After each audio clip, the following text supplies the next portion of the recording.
ಎವಿಸಿ ಬಿಟ್ಸ್ಗೆ ಸ್ವಾಗತ. ನಾನು ಕಾವ್ಯ. ಮೊದಲಿಗೆ ಹೆಡ್ಲೈನ್ಸ್. ವರದಕ್ಷಿಣೆ ಕಿರುಕುಳ ಆರೋಪ, ಪತ್ನಿಯ ಶೀಲದ ಮೇಲೆ ಅನುಮಾನ, ಪತ್ನಿಯನ್ನೇ ಕೊಲೆ ಮಾಡಿದ ಪತಿರಾಯ. ಕೋಳಿ ಬೇಟೆಯಾಡುತ್ತಿದ್ದ ಚಿರತೆ ಸೆರೆ, ಅರಣ್ಯ ಇಲಾಖೆ ಅಧಿಕಾರಿಗಳಿಂದ ಮಿಂಚಿನ ಕಾರ್ಯಾಚರಣೆ. ಚನ್ನರಾಯಪಟ್ಟಣ ತಾಲೂಕಿನ ದಿಂಡಗೂರು ಗ್ರಾಮದಲ್ಲಿ ಘಟನೆ. ಪೊಲೀಸರಿಂದ ಸಿನಿಮೀಯ ಶೈಲಿಯಲ್ಲಿ ದಾಳಿ, 18 ದಿನಗೂಲಿ ಕಾರ್ಮಿಕರ ರಕ್ಷಣೆ. ಅಂಬೇಡ್ಕರ್ ಭವನದಲ್ಲಿ ಆಶ್ರಯ.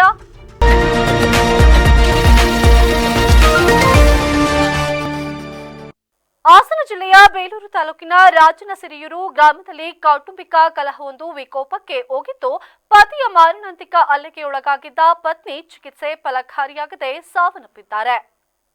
ಚನ್ನಮ್ಮ ಕೊಲೆಯಾದ ದುರ್ದೈವಿ. ಈಕೆಯ ಪತಿ ಮಧು 40 ವರ್ಷ ಕೊಲೆ ಆರೋಪಿಯಾಗಿದ್ದು, ಸುಮಾರು 15 ವರ್ಷಗಳ ಹಿಂದೆ ಇವರ ವಿವಾಹವಾಗಿತ್ತು. ಕಳೆದ ಹಲವು ವರ್ಷಗಳಿಂದ ಮಧು ತನ್ನ ಪತ್ನಿಯ ಶೀಲದ ಮೇಲೆ ಅನುಮಾನಗೊಂಡು ಪದೇ ಪದೇ ಜಗಳವನ್ನ ಆಡುತ್ತಿದ್ದ ಎನ್ನಲಾಗಿದೆ. ಈ ವಿಚಾರವಾಗಿ ಕುಟುಂಬಸ್ಥರು 10 ಬಾರಿ ರಾಜಿ ಪಂಚಾಯಿತಿಯನ್ನ ಮಾಡಿದ್ದರೂ ಕೂಡ ವಧುವಿನ ನಡವಳಿಕೆಯ ಮೇಲೆ ಮಧು ಬದಲಾವಣೆಯನ್ನಗೊಂಡಿರಲಿಲ್ಲ. ಅಲ್ಲದೆ ವರದಕ್ಷಿಣೆಗಾಗಿ ಪೀಡಿಸುತ್ತಿದ್ದ ಕಾರಣ ಚನ್ನಮ್ಮ ಅವರ ಪೋಷಕರು ಮಧುವಿಗೆ ಆಟೋ ರಿಕ್ಷಾವನ್ನ ಕೂಡ ಕೊಡಿಸಿದ್ದರು. ಫೆಬ್ರವರಿ 18ರಂದು ಕ್ಷುಲ್ಲಕ ಕಾರಣಕ್ಕೆ ಜಗಳವನ್ನ ತೆಗೆದ ಮಧು ಪತ್ನಿ ಚನ್ನಮ್ಮ ಮೇಲೆ ಮಾರಣಾಂತಿಕ ಹಲ್ಲೆಯನ್ನ ನಡೆಸಿದ್ದನು. ತೀವ್ರವಾಗಿ ಗಾಯಗೊಂಡಿದ್ದ ಆಕೆಯನ್ನ ಹಾಸನದ ಜಿಲ್ಲಾಸ್ಪತ್ರೆಗೆ ದಾಖಲಿಸಲಾಗಿತ್ತು. ಆದರೆ ಚಿಕಿತ್ಸೆ ಸ್ಪಂದಿಸದೆ ಚನ್ನಮ್ಮ ನಿನ್ನೆ ಆಸ್ಪತ್ರೆಯಲ್ಲಿ ಕೊನೆಯುಸಿರನ್ನ ಎಳೆದಿದ್ದಾರೆ. ಘಟನಾ ಸ್ಥಳಕ್ಕೆ ಪೊಲೀಸರು ಭೇಟಿಯನ್ನು ನೀಡಿ ಪರಿಶೀಲನೆಯನ್ನ ನಡೆಸಿದ್ದು, ಈ ಸಂಬಂಧ ಹಳೆಬೀಡು ಪೊಲೀಸ್ ಠಾಣೆಯಲ್ಲಿ ಪ್ರಕರಣ ದಾಖಲಾಗಿದೆ. ಅಣ್ಣನ ಮತ್ತೆ ರಾಯಚೂರಿಗೆ ಕೊಟ್ಟಿರುವಂತ ನನ್ನ ತಂಗಿನ ಇವತ್ತ ಬರ್ಬರ ಹತ್ಯೆನೇ ಇವತ್ತಿಂದಲ್ಲ, ಇಡೀ 15 ವರ್ಷದಿಂದನೂ ಚಿತ್ರಹಿಂಸೆ ಅಂದ್ರೆ ಆತರ ಚಿತ್ರಹಿಂಸೆ ಯಾವ ಹೆಣ್ಣು ಮಕ್ಕಳಿಗೂ ಬರಬಾರ್ದು. 11 ಗಂಟೆ ರಾತ್ರಿನಾಗ ಚಾಲುವಿನಲ್ಲಿ ಕರ್ಕೊಂಡು ಹೋಗ್ಬಿಟ್ಟು ಬಿಸಾಯಿ ಅಂತ 2 ಸರಿ ಎಲ್ಲ ಹೊಡೆದು ಒಂದ್ಸರಿ ಕಾಲ್ ಮುರಿದು ಕಳಿಸಿದ. ಅದಾದ್ಮೇಲೆ ಒಂದ್ಸರಿ ವಿಷ ಕೊಡಿಸಿ ಕಳಿಸಿದ. ಎಲ್ಲಾ ಸರಿನೂ ನಾನು ಬಂದು ಕಾಪಾಡಿಕೆ ಬಂದೆ. ಆದ್ರೆ ಈ ಸರಿ ನನ್ನ ತಂಗಿ ಯಾವ ಸರಿನೂ ಈ ತರಕ್ಕೆ ಫೋನೇ ಮಾಡಲಿಲ್ಲ. ಹಾಗಾಗಿ ಈ ಸರಿ ಬರೋಕ್ಕೆ ನಂಗೆ ಆಗಲಿಲ್ಲ. ಈ ಥರದ ಚಿತ್ರಹಿಂಸೆನ ಯಾವ ಹೆಣ್ಣು ಮಕ್ಕಳಿಗೂ ದೇಶದಲ್ಲಿ ಮಾತ್ರ ಕೊಡಬಾರ್ದು. ಅಂಥವ್ರನ್ನ ಕೊಟ್ಟಂಥವ್ರ ಜೀವನ ಮಾತ್ರ ಶಿಕ್ಷೆ ಆಗ್ಬೇಕು. ನಮ್ಮ ತಂದೆ ತಾಯಿ ಎಷ್ಟು ನೋವು ಪಡ್ತಿದಾರೆ ಅಂತ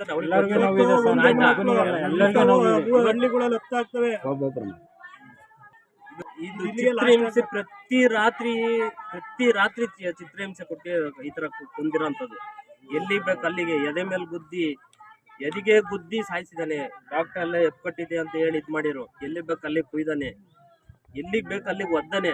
ಲಾಸ್ಟಿಗೆ ಇವನೇ ಕೈಯಾರೆ ಮೇಣಾಕಿರೋದು. ಇವನು ಕೈಯಾರೆ ಮೇಣಾಕಿ ಸಾಯಿಸಿರೋದು. ತೋಟವೊಂದರಲ್ಲಿ ಅಳವಡಿಸಿದ್ದ ಬೋನಿಗೆ 3 ವರ್ಷದ ಗಂಡು ಚಿರತೆ ಬಿದ್ದಿರುವ ಘಟನೆ ತಾಲೂಕಿನ ದಿಂಡಗೂರು ಗ್ರಾಮದಲ್ಲಿ ನಡೆದಿದೆ.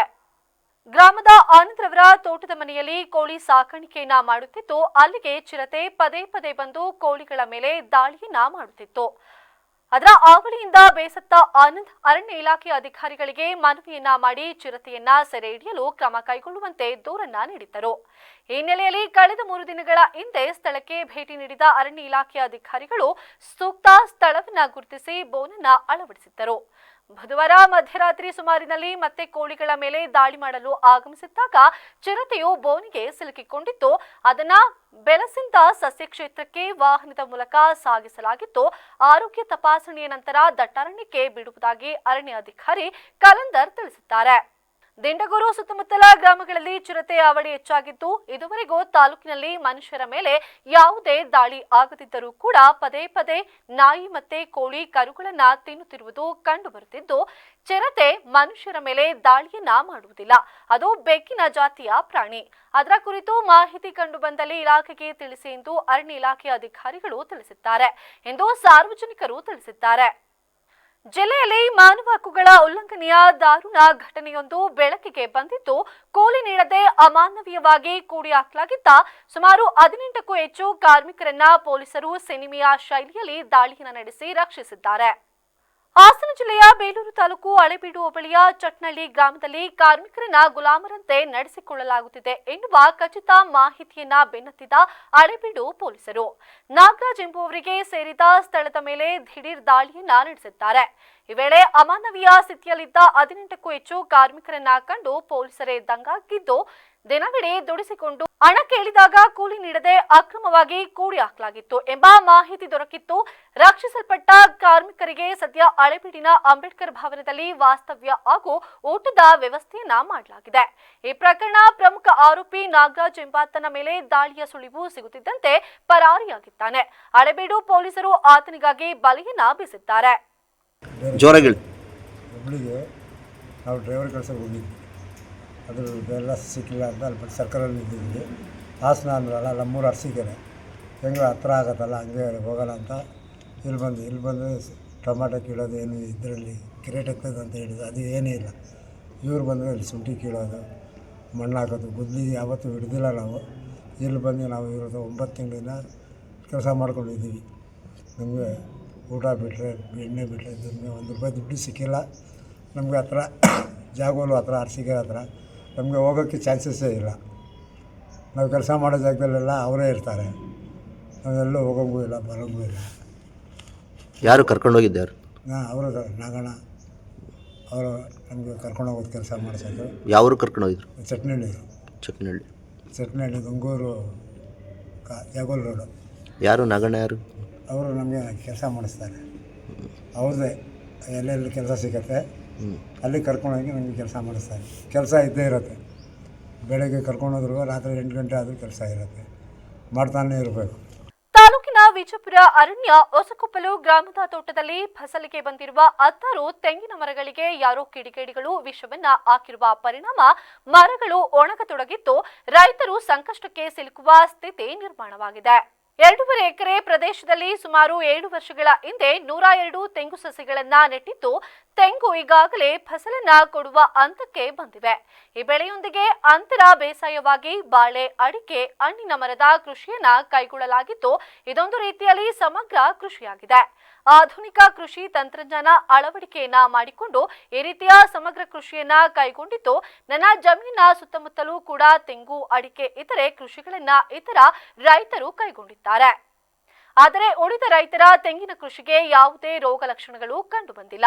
ನನ್ನ ತೋಟದಲ್ಲಿ ಮಾತ್ರ ಕಳೆದ 2 ತಿಂಗಳಿನಿಂದ ಕೂಡ ಈ ಸಮಸ್ಯೆ ಮುಂದುವರೆದಿದ್ದು, ಈಗಾಗಲೇ ತೋಟಗಾರಿಕೆ ಇಲಾಖೆಯ ಅಧಿಕಾರಿಗಳ ಸಲಹೆ ಮೇರೆಗೆ ಮರಗಳಿಗೆ ಔಷಧಿಯನ್ನ ಸಿಂಪರಣೆ ಮಾಡಲಾಗುತ್ತಿದೆ. ಆದರೂ ಕೂಡ ತೆಂಗಿನ ಮರಗಳ ಒಣಗುವಿಕೆ ಮುಂದುವರೆದಿದೆ. ಮುಂದಿನ ದಿನಗಳಲ್ಲಿ ಇಡೀ ತೆಂಗಿನ ತೋಟ ಒಣಗಿ ನನ್ನನ್ನ ಸಂಪೂರ್ಣವಾಗಿ ಮುಳುಗಿಸುತ್ತದೆಯಾ ಎಂಬ ಚಿಂತೆ, ಆತಂಕ ನಿತ್ಯವೂ ನನ್ನನ್ನ ಕಾಡುತ್ತಿದೆ. ತೋಟಗಾರಿಕೆ ಇಲಾಖೆಯ ಹಿರಿಯ ಅಧಿಕಾರಿಗಳು, ವಿಜ್ಞಾನಿಗಳು ತೋಟಕ್ಕೆ ಭೇಟಿನ ನೀಡಿ ನನ್ನ ಬೆಳೆಯನ್ನ ಉಳಿಸಿಕೊಡಬೇಕು. ಕಿಡಿಗೇಡಿಗಳನ್ನ ಪತ್ತೆ ಹಚ್ಚಿ ಕಾನೂನು ಕ್ರಮವನ್ನ ಕೈಗೊಂಡು ನನಗೆ ನ್ಯಾಯವನ್ನ ಕೊಡಿಸುವ ನಿಟ್ಟಿನಲ್ಲಿ ಪೊಲೀಸರು ಕೂಡಲೇ ಕ್ರಮವನ್ನ ವಹಿಸಬೇಕೆಂದು ರೈತ ಚಲುವರಾಜ್ ಮನವಿಯನ್ನ ಮಾಡಿದ್ದಾರೆ. ಹಿರಿಯ ತೋಟಗಾರಿಕೆ ನಿರ್ದೇಶಕ ರಾಜೇಶ್ ಮಾತನಾಡಿ, ಅರಕಲಗೂಡು ತಾಲೂಕು ಕಸಬಾ ಹೋಬಳಿಯ ವ್ಯಾಪ್ತಿಗೆ ಬರುವ ವಿಜಯಪುರ ಅರಣ್ಯ ಹೊಸಕೊಪ್ಪಲು ಗ್ರಾಮದ ರೈತ ಚಲುವರಾಜ್ ರವರ ತೋಟಕ್ಕೆ ಭೇಟಿ ನೀಡಿ ಪರಿಶೀಲನೆಯನ್ನ ನಡೆಸಲಾಗಿದೆ. ಸಾಕಷ್ಟು ತೆಂಗಿನ ಮರಗಳು ಒಣಗುತ್ತಿರುವುದು ಕಂಡು ಬಂದಿದೆ. ಪ್ರಮುಖವಾಗಿ ಸುಳಿ ನಾಶವಾಗುತ್ತಿದೆ. ಇದು ಕೊಳವೆ ರೋಗದ ಲಕ್ಷಣ ಎಂದು ಔಷಧಿಯನ್ನ ಸಿಂಪರಣೆ ಮಾಡಲಾಗಿದೆ. ಆದರೂ ಕೂಡ ಗಿಡಗಳ ಸಾಯುವಿಕೆ ನಿಯಂತ್ರಣಕ್ಕೆ ಬಂದಿಲ್ಲ. ಇದಕ್ಕೆ ಬೇರೆ ರೀತಿಯಲ್ಲಿನ ಸಮಸ್ಯೆ ಎದುರಾಗಿರುವ ಸಾಧ್ಯತೆ ಇದೆ. ನಾವು ಸಾಯುತ್ತಿರುವ ಮರಗಳ ಬುಡದ ಮಣ್ಣು, ಗಿಡಗಳ ಅವಶೇಷಗಳನ್ನ ತಪಾಸಣೆಗೆ ಒಳಪಡಿಸಬೇಕಿದೆ. ಇದಕ್ಕೆ ಹೆಚ್ಚಿನ ಹಣ ಖರ್ಚಾಗುತ್ತದೆ. ರೈತರು ಒಪ್ಪಿದರೆ ಕಾರ್ಯವನ್ನ ಕೈಗೊಳ್ಳಲಾಗುವುದು ಎಂದರು. ಈಗ ನಮ್ಮ ಅರಕಲಗೂಡು ತಾಲೂಕಿನ ಕಸಬಾ ಹೋಬಳಿಯ ಶ್ರೀಯುತ ಚೆಲುವರಾಜ್ ಅವರ ಜಮೀನಿಗೆ ನಾವು ಒಂದು ಸಮಸ್ಯೆ ಅಂತ ಅವರು ಹೇಳಿದಾಗ, ತೆಂಗಿನ ಮರದಲ್ಲಿ ಗಿಡಗಳೆಲ್ಲ ಸಾಯ್ತಾ ಇದ್ದಾವೆ, ಅದು ಕಾರಣ ನಮಗೆ ಗೊತ್ತಾಗ್ತಾ ಇಲ್ಲ ಅಂತ ಹೇಳ್ಬಿಟ್ಟು ನಮ್ಮನ್ನು ಅವರು ಕ್ಷೇತ್ರ ಭೇಟಿ ಮಾಡೋದಕ್ಕೆ ಒಂದು ಮನವಿ ಕೊಟ್ಟಿದ್ರು. ಅದರಂತೆ ನಾವು ಹೋಗಿ ಅವರ ಕ್ಷೇತ್ರವನ್ನು ಭೇಟಿ ಮಾಡಿ ಪರಿಶೀಲಿಸಿದಾಗ ಸಾಕಷ್ಟು ಮರಗಳು, ತೆಂಗಿನ ಮರಗಳು, ಒಂದು 5-6 ವಯಸ್ಸಿನ ತೆಂಗಿನ ಮರಗಳು ಇದು ಫಸಲಿಗೆ ಬರ್ತಕ್ಕಂಥವು. ಇನ್ನೇನು ಮುಂದಿನ ವರ್ಷದಂಗೆ ಫಸಲು ಶುರು ಆಗಬೇಕಾಗಿತ್ತು, ಅಂಥ ಮರಗಳು ಸಾಯ್ತಾ ಇದ್ದಾವೆ. ಅದು ಸುಳಿ ಸತ್ತೋಗಿರೋ ರೀತಿ ಒಂದು ಸಿಂಪ್ಟಮ್ಸ್ ಕಂಡು ಬಂತು. ನಾವು ಅದು ಸುಳಿನೆಲ್ಲ ಸ್ವಲ್ಪ ಮರನೆಲ್ಲ ಕಟ್ ಮಾಡಿಸಿ ಸುಳಿನೆಲ್ಲ ತೆಗೆದು ನೋಡ್ದು, ಸಂಪೂರ್ಣವಾಗಿ ಸುಳಿ ನಾಶ ಆಗಿತ್ತು. ನಾವು ಇದಾವುದಾದ್ರೂ ಕೊಳೆ ರೋಗದಿಂದ ಏನಾದ್ರು ಆಗಿರ್ಬೋದು ಅನ್ನೋ ಒಂದು ಒಂದು ಸಂಶಯದಿಂದ ಕೆಲವು ಔಷಧಿ ಉಪಚಾರಗಳನ್ನೆಲ್ಲ ಮಾಡಿಸ್ತು. ಯೂಶಲಿ ಕೆಲವು ಔಷಧಿ ಉಪಚಾರ ಮಾಡಿಸಿದಾಗ ಈಗ ನಾವು ಒಂದು 10 ಮಾರಕ್ಕೆ ಔಷಧಿ ಉಪಚಾರ ಮಾಡಿಸಿದ್ರೆ ಅಟ್ಲೀಸ್ಟ್ ಅದು ರೋಗ ಆಗಿದ್ದಾಗ 1 ರಿಂದ 2 ಮಾರನಾದ್ರೂ ಅಟ್ಲೀಸ್ಟ್ ರಿಕವರ್ ಆಗ್ತವೆ. ಇವ್ರ ಕೇಸಲ್ಲಿ ರಿಕವರ್ ಆಗ್ತಾನೆ ಇರಲಿಲ್ಲ. ಮತ್ತೆ ಕೆಲವು ಇನ್ನೇನು ಸ್ವಲ್ಪ ಬರ್ತಾ ಇದಾವೆ ಅನ್ನೋಂಥವು ಕೂಡ ಮತ್ತೆ ಸಾಯ್ತಾ ಇದಾವೆ ಅನ್ನೋಂಥ ವಿಷಯನ ಅವರು ಕೂಡ ತಿಳಿಸಿದ್ರು. ಅವ್ರಿಗೆ ಏನೋ ಸ್ವಲ್ಪ ಸಂಶಯ ಇದೆ ಅಂತಂದ್ರೆ ಇಲ್ಲಿ ಯಾರೋ ಇದಕ್ಕೆ ಏನಾದ್ರು ಬೇರೆ ರೀತಿಯ ಬೆಳೆದರ್ಕತ ಔಷಧಿಗಳನ್ನ ಏನಾದ್ರು ಹಾಕ್ತಾ ಇದ್ದಾರೆ ಅಂತ. ಲಕ್ಷಾಂತರ ರೂಪಾಯಿ ಕೈಸಾಲವನ್ನ ಮಾಡಿ ಮರುಪಾವತಿಸಲು ಆಗದೆ ಸಂಕಷ್ಟಕ್ಕೆ ಒಳಗಾದ ವ್ಯಕ್ತಿಯೊಬ್ಬ 400 ಕೆವಿ ಹೈಟೆನ್ಷನ್ ವಿದ್ಯುತ್ ಟವರನ್ನ ಏರಿ ಉಚ್ಚಾಟವನ್ನ ಮೆರೆದ ಘಟನೆ ತುಮಕೂರು ಜಿಲ್ಲೆಯ ಪಾವಗಡ ತಾಲೂಕಿನ ಬೇಕೆಹಳ್ಳಿ ಗ್ರಾಮದಲ್ಲಿ ನಡೆದಿದೆ. ಗೋಪಾಲ ಎಂಬಾತ ದಳವೆಹಳ್ಳಿ ರಸ್ತೆಯ ಮಧ್ಯ ಇರುವ ಸುಮಾರು 120 ಅಡಿ ಎತ್ತರದ ಹೈಟೆನ್ಷನ್ ಟವರ್ ಅನ್ನ ಏರಿ ಕುಳಿತಿದ್ದಾನೆ. ಸಾಲದ ಒತ್ತಡದಿಂದ ಬೇಸತ್ತು ಇದ್ದು ಸಾಹಸಕ್ಕೆ ಕೈ ಹಾಕಿದ್ದಾನೆ ಎಂದು ಸ್ಥಳೀಯರು ತಿಳಿಸಿದ್ದಾರೆ. ಘಟನೆ ಕುರಿತು ಮಾಹಿತಿಯನ್ನು ತಿಳಿದ ತಿರುಮಣಿ ಪೊಲೀಸರು ತಕ್ಷಣವೇ ಸ್ಥಳಕ್ಕೆ ಧಾವಿಸಿ ಗೋಪಾಲ್ನನ್ನ ಸಮಾಧಾನಪಡಿಸುವ ಪ್ರಯತ್ನವನ್ನ ನಡೆಸಿದರು. ಹಲವು ಗಂಟೆಗಳ ಮಾತುಕತೆಯ ಬಳಿಕ ಗೋಪಾಲ ಸಮಾಧಾನಗೊಂಡರು. ಅಷ್ಟು ಎತ್ತರದಿಂದ ಸುರಕ್ಷಿತವಾಗಿ ಕೆಳಗಿಳಿಯುವುದು ಕಷ್ಟಕರವಾಗಿತ್ತು. ನಂತರ ಅಗ್ನಿಶಾಮಕ ದಳಕ್ಕೆ ಮಾಹಿತಿಯನ್ನ ನೀಡಲಾಯಿತು. ಸಿಬ್ಬಂದಿ ಸ್ಥಳಕ್ಕೆ ಆಗಮಿಸಿ ರಕ್ಷಣಾ ಕಾರ್ಯಾಚರಣೆಯನ್ನ ಕೈಗೊಂಡರು. ಹಗ್ಗ, ಆರ್ನೆಸ್, ಬೆಲ್ಟ್, ಲ್ಯಾಡರ್ ಸೇರಿದಂತೆ ಅಗತ್ಯ ರಕ್ಷಣಾ ಉಪಕರಣಗಳನ್ನ ಬಳಸಿ ಎಚ್ಚರಿಕೆಯಿಂದ ಗೋಪಾಲ್ನನ್ನ ಕೆಳಗಿಳಿಸಲಾಯಿತು. ಸಿಎಂ ಕುರ್ಚಿ ವಿಚಾರದಲ್ಲಿನ ಗೊಂದಲಗಳಿಗೆ ಹೈಕಮಾಂಡ್ ಉತ್ತರವನ್ನ ಕೊಡಬೇಕು ಅಂತ ಗೃಹ ಸಚಿವ ಪರಮೇಶ್ವರ್ ಪುನರುಚ್ಚಾರವನ್ನ ಮಾಡಿದ್ದಾರೆ. ಪರಮೇಶ್ವರ್ ಸಿಎಂ ಆಗಬೇಕು ಎಂಬ ಅಭಿಮಾನಿಗಳ ಕೂಗಿನ ವಿಚಾರಕ್ಕೆ ಪ್ರತಿಕ್ರಿಯೆಯನ್ನ ನೀಡಿದ ಅವರು, ಸಿಎಂ ಕುರ್ಚಿ ವಿಚಾರದಲ್ಲಿ ಸಾಕಷ್ಟು ಗೊಂದಲಗಳು ಆಗಿದೆ. ನಾನು ಅದಕ್ಕೆ ಹೆಚ್ಚು ಗೊಂದಲ ಮಾಡೋದಕ್ಕೆ ತಯಾರಿಲ್ಲ. ಅನೇಕರು ನನ್ನನ್ನ ಪ್ರಶ್ನೆ ಮಾಡ್ತಾರೆ. ಅಭಿಮಾನಿಗಳು ಅಲ್ಲಲ್ಲಿ ಸಿಎಂ ಆಗ್ಬೇಕು ಅಂತ ಅವರ ಭಾವನೆಯನ್ನ ವ್ಯಕ್ತಪಡಿಸುತ್ತಾರೆ. ಸಿಎಂ ಆಗ್ಬೇಕು ಅಂತ ಘೋಷಣೆಗಳನ್ನ ಕೂಗುತ್ತಾರೆ. ಇದಕ್ಕೆಲ್ಲ ಉತ್ತರ ಹೈಕಮಾಂಡ್ ಕೊಡಬೇಕು. ಹೈಕಮಾಂಡ್ ಯಾವ ಸಮಯದಲ್ಲಿ ತೀರ್ಮಾನವನ್ನ ತೆಗೆದುಕೊಳ್ಳಬೇಕು ಆ ಸಮಯದಲ್ಲಿ ತೀರ್ಮಾನವನ್ನ ಮಾಡುತ್ತಾರೆ. ಅದರ ಬಗ್ಗೆ ಹೆಚ್ಚು ವ್ಯಾಖ್ಯಾನವನ್ನ ಮಾಡುವುದರಲ್ಲಿ ಅರ್ಥ ಇಲ್ಲ. ಯಾಕಂದ್ರೆ ಅದರ ಬಗ್ಗೆ ಉತ್ತರ ಸಿಗಲ್ಲ. ಉತ್ತರ ಸಿಗಬೇಕಾಗಿರೋದು ಹೈಕಮಾಂಡ್ ಏನು ತೀರ್ಮಾನ ಮಾಡುತ್ತದೆಯೋ ಅದರಿಂದ ಮಾತ್ರ ಎಂದಿದ್ದಾರೆ. ಚಾಮರಾಜನಗರ ಜಿಲ್ಲೆಯ ಅನೂರು ತಾಲೂಕಿನ ಅಜ್ಜಿಪುರ ಗ್ರಾಮದಿಂದ ಕರ್ನಾಟಕ ರಾಜ್ಯ ರೈತ ಸಂಘದ ವತಿಯಿಂದ ಕುಡಿಯುವ ನೀರಿನ ಸಮಸ್ಯೆ ನೀಗಿಸಲು ಹಾಗೂ ಜಲಾಶಯಗಳಿಗೆ ನೀರನ್ನ ತುಂಬಿಸುವಂತೆ ಒತ್ತಾಯಿಸಿ ಬೆಂಗಳೂರಿನ ವಿಧಾನಸೌಧದವರೆಗೆ ಬೃಹತ್ ಪಾದಯಾತ್ರೆಯನ್ನ ಹಮ್ಮಿಕೊಳ್ಳಲಾಗಿದೆ. ರೈತ ಸಂಘದ ರಾಜ್ಯಾಧ್ಯಕ್ಷ ಬಡಗಲಪುರ ನಾಗೇಂದ್ರ ಅವರು ಚಾಲನೆಯನ್ನು ನೀಡಿದ ಈ ಪಾದಯಾತ್ರೆಯು ಅನೂರು ಪಟ್ಟಣದ ಮೂಲಕ ಸಾಗಿದ್ದು, ಮುಖ್ಯವಾಗಿ ಉಡುತೆರೆ ಜಲಾಶಯದ 490 ಕೋಟಿ ರೂಪಾಯಿ ಮೊತ್ತದ ಡಿಪಿಆರ್ ಯೋಜನೆಗೆ ಬಜೆಟ್ನಲ್ಲಿ ತಕ್ಷಣ ಅನುದಾನ ಘೋಷಿಸಬೇಕು ಹಾಗೂ ಕೆರೆಗಳಿಗೆ ನೀರನ್ನ ತುಂಬಿಸಬೇಕು ಎಂದು ಒತ್ತಾಯಿಸಲಾಯಿತು. ಇದರೊಂದಿಗೆ ಗೋಪಿನಾಥಂ ಗ್ರಾಮ ಪಂಚಾಯಿತಿಯ ವ್ಯಾಪ್ತಿಯ ಹಳ್ಳಿಗಳಿಗೆ ವಿದ್ಯುತ್ ಮತ್ತು ಮೂಲಭೂತ ಸೌಕರ್ಯವನ್ನು ಒದಗಿಸುವಂತೆ ಆಗ್ರಹಿಸಿ 500ಕ್ಕೂ ಹೆಚ್ಚು ರೈತರು ಸರ್ಕಾರದ ವಿರುದ್ಧ ಘೋಷಣೆಗಳನ್ನ ಕೂಗಿದರು. ಪ್ರತಿಭಟನೆಯ ಭಾಗವಾಗಿ ರೈತ ಮುಖಂಡ ಮಹೇಶ್ ಕುಮಾರ್ ಅವರು ರಸ್ತೆಯಲ್ಲಿ ಉರುಳು ಸೇವೆಯನ್ನ ಮಾಡುವ ಮೂಲಕ ತೀವ್ರ ಆಕ್ರೋಶವನ್ನ ವ್ಯಕ್ತಪಡಿಸಿದರು. ಅದಕ್ಕೆ ನಾವು ಪಾದಯಾತ್ರೆ ಮಾಡ್ತೀವಿ. ಅರ್ಥ ಆಯ್ತು. ಶಕ್ತಿಯಿಂದಾಗಿರೋದ್ರಿಂದ ಕುಡಿಯೋ ನೀರಿಗಿರುವಂಥದ್ದು ಜನಾಂದೋಲನಗಳ ಮುಖಾಂತರನೇ ಸರ್ಕಾರ ಮಣಿಸಬೇಕು ಅಂತ ಇವತ್ತು ಹೊರಟಿದ್ರಿ. ಇದಕ್ಕೆ ಗೆದ್ದೇ ಗೆಲ್ತೀರಿ, ಜಯ ಆಗುತ್ತೆ. ಈಗಾಗಲೇ ನಮ್ಮ ಮಂಡ್ಯ ಜಿಲ್ಲೆ ರೈತ ಸಂಘ, ರಾಮನಗರ ಜಿಲ್ಲೆ ರೈತ ಸಂಘ, ನೀವು ಪೂರ್ತಿ ಬೆಂಗಳೂರು ಬಿಡದಿ ದಾಟುವವರು ಕೂಡ ನೀವು ತಂಗಕ್ಕೆ ಊಟಕ್ಕೆ ಎಲ್ಲ ವ್ಯವಸ್ಥೆ ಮಾಡಿದ್ದಾರೆ. ಮತ್ತೆ ಸರ್ಕಾರಕ್ಕೆ ಈಗಾಗಲೇ ಮುಖ್ಯಮಂತ್ರಿನ ಪತ್ರ ಬರೆದಿದ್ದೀನಿ, ಜಿಲ್ಲಾ ಉಸ್ತುವಾರಿ ಸಚಿವರು ಪತ್ರ ಬರೆದಿದ್ದೀನಿ, ಮತ್ತು ನೀರಾವರಿ ಮಂತ್ರಿ ಉಪಮಂತ್ರಿಗೂ ಪತ್ರ ಬರೆದಿದ್ದೀವಿ. ಜೊತೆಗೆ ಪೊಲೀಸ್ ಕಮಿಷನರ್ ಪತ್ರ ಬಟ್ಟು ನಾವು ಇಲ್ಲಿಂದ ಬಂದು 2ನೇ ತಾರೀಕು ಬಂದಿದ್ದೀವಿ ಅಂತ ಹೇಳಿದ್ವಿ. ರೂಟ್ ಎಲ್ಲ ಕೇಳ್ತಾ ಇದ್ದಾರೆ. ನಾವು ನಮ್ಮ ಕಾರ್ಯಾಧ್ಯಕ್ಷರಾದಂಥ ಮಹೇಶ್ ಪ್ರಭು, ಕೆಂಪುಗೌಡರು, ಹೊಸಕೋಟೆ ಬಸವರಾಜು, ಸಿದ್ದರಾಜು, ಇಡೀ ಚಾಮರಾಜನಗರ ಜಿಲ್ಲಾ ಸಮಿತಿ ಫೈನಾನ್ಸಿಯಲ್ ಆಗಿದ್ರು, ಕಾರ್ಯದರ್ಶಿ ಆಗಿದ್ರು. ಆದ್ರೂ ಕೂಡ ರೈತರು ಇನ್ನೂ ಮುಟ್ಟಿಲ್ಲ ಸಿದ್ದರಾಮಯ್ಯ ಅಂತಂದ್ರೆ ಏನಂತ ಅನ್ಬೇಕು ನಾವು. ಕೂಡ್ಲೆ ಎಚ್ಚೆತ್ಕೊಂಡು ಈ ಪಾದಯಾತ್ರೆ ಹೊರಡೋದ್ರೊಳಗಾದ್ರು ಕೂಡ ಪಾದಯಾತ್ರೆ ಬಿಡಿ, ಈಗ ಹಣ ಹಾಕಿದೀವಿ, ಅಭಿವೃದ್ಧಿ ಮಾಡ್ತೀವಿ ಅನ್ನೋ ಒಂದು ಇದು ನೋಟಿಫಿಕೇಶನ್ ಸಹಿತ ಕಳಿಸ್ಕೊಡ್ಬೇಕು. ನಮ್ಗೆ ಸರ್ಕಾರ ಸುತ್ತಲೇ ಬರಬೇಕು. ಇಲ್ಲ ಅಂದ್ರೆ ಇದು ಹೊರಡ್ತೀವಿ, ತ್ವರಿತದ ಹೋರಾಟವನ್ನ ಎದುರಿಸಬೇಕಾಗುತ್ತೆ. ಅದಲ್ಲದೆ ಸುಮ್ಮನೆ ಅಲ್ಲ, ಬೆಂಗಳೂರು ತಲುಪಿದ್ರಂತೂ ಮೊಟ್ಟ ಮೊದಲ ಬಾರಿ ಸಿದ್ದರಾಮಯ್ಯ ಅವರ ಮನೆ ಡಿಸ್ ಮಾಡ್ತೀವಿ, ವಿದ್ಯುತ್ ಮತ್ತು ನೀರನ್ನ ಕಡಿತ ಮಾಡ್ತೀವಿ, DK ಶಿವಕುಮಾರ್ ಮಾಡ್ತೀವಿ. ಯಾಕಂದ್ರೆ ಇಷ್ಟಾದ್ರೂ ಕೂಡ ಅವ್ರು ಅರಿವಿಲ್ಲದೆ ನಮ್ಗೆ ಏನ್ ಬಜೆಟ್ ಅಲ್ಲಿ ಹಣವನ್ನ ಅನೌನ್ಸ್ ಮಾಡಕಂತ ನಾವು ಒಂದು ತೀರ್ಮಾನ ತಗೊಂಡಿದ್ದೀವಿ. ಎಲ್ಲರೂ ಕೂಡ ಮಾಡ್ಬೇಕಂತ ನಾನು ಕೇಳ್ಕೊತೀನಿ. ಹಾಗೆ ನೋಡಿ, ನಮ್ಮ ಗೋಪಿನಾಥ ಗ್ರಾಮ ಪಂಚಾಯತಿಗೆ ಸೇರಿದ ಆಲಂಬಡಿ ಗ್ರಾಮ, ಮಾರಿಕೋಟೆ, ಜಂಬುಪಟ್ಟಿ, ಅಬ್ಬಪಟ್ಟಿ, ಕುಂಗಮಾತೂರು, ಪುದುಕಾಡು ಪಾರಂಪರಿಕವಾಗಿ ಅರಣ್ಯದಲ್ಲಿ ಇರೋರಿಗೆ ಇನ್ನೂವರೆಗೂ ಹಕ್ಕುಪತ್ರ ಕೂಡ ಕೊಟ್ಟಿಲ್ಲ, ಅವ್ರಿಗೆ ಕರೆಂಟ್ ಕೊಟ್ಟಿಲ್ಲ, ಅವ್ರಿಗೆ ಕುಡಿಯೋ ನೀರು ಕೂಡ ಕೊಟ್ಟಿಲ್ಲ. ಏನು ಒಂದು 10 ಮೀಟ್ರಲ್ಲಿ ಹೊಳೆ ಇದೆ, ಅವ್ರಿಗೆ ಕುಡಿಯೋ ನೀರು ಕೂಡ ಕೊಟ್ಟಿಲ್ಲ. ಅದರಿಂದ ಇದು ಒಂದು ನಮ್ಮ ಪಾದಯಾತ್ರೆಯಲ್ಲಿ ಅದು ಒಂದು ನಮ್ಮ ಹೋರಾಟವನ್ನು ಇಟ್ಕೊಂಡಿದ್ದೀನಿ.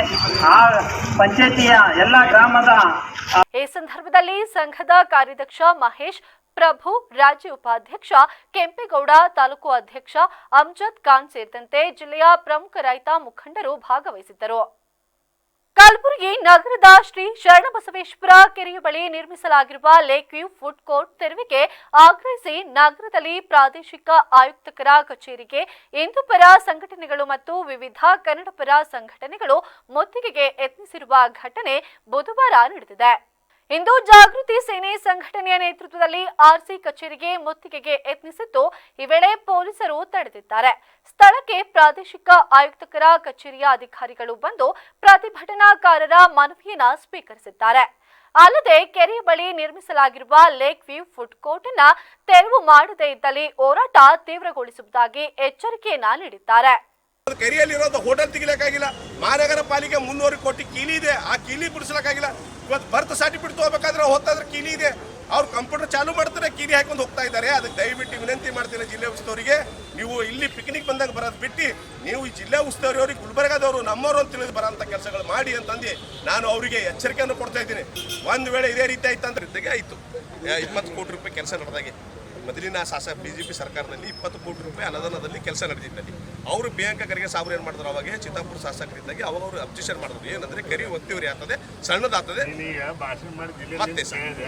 ಮತ್ತೆ ಅದಕ್ಕೆ ನೀವು ಈ ರೀತಿ ಒಂದು ವಾರ ಟೈಮ್ ನೀವೇನು ಕೇಳಿರಿ, ಆ ವಾರದೊಳಗಡೆ ನೀವು ಕೊಟ್ಟಂತ ರಿಪೋರ್ಟ್ ಅನ್ನ ಮತ್ತೊಮ್ಮೆ ಹೆಡ್ಲೈನ್ಸ್. ವರದಕ್ಷಿಣೆ ಕಿರುಕುಳ ಆರೋಪ, ಪತ್ನಿಯ ಶೀಲದ ಮೇಲೆ ಅನುಮಾನ, ಪತ್ನಿಯನ್ನೇ ಕೊಲೆ ಮಾಡಿದ ಪತಿರಾಯ.